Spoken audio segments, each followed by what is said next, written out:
भारत में जारी ICC one day world cup में 31 अक्टूबर को होने वाले पाकिस्तान और बांग्लादेश के मैच के दौरान स्टेडियम में फ़लस्तीन का झंडा लहरा दिया गया।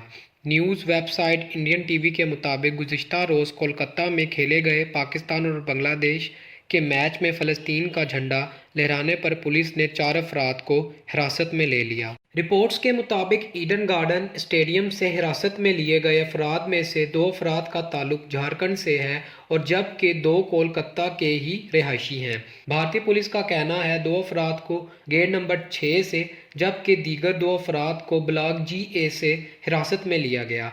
भारतीय मीडिया के मुताबिक हिरासत में लिए गए चारों अफराद नौजवान हैं और उन्होंने स्टेडियम में एहतजाज के तौर पर फ़लस्तीन का झंडा लहराया था, ताहम किसी किस्म का नारा नहीं लगाया।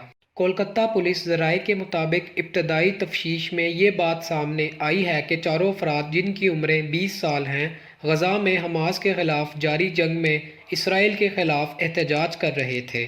उन्होंने इस एहतजाज के लिए पाकिस्तान और बांग्लादेश के दरमियान होने वाले बैनुल-अक़वामी मैच का इंतखाब किया। वाज़ेह रहे आईसीसी वनडे वर्ल्ड कप में पाकिस्तान ने बांग्लादेश को 7 विकेटों से शिकस्त दे दी, जिसके बाद ग्रीन शर्ट सेमीफाइनल की दौड़ में अभी भी शामिल हैं।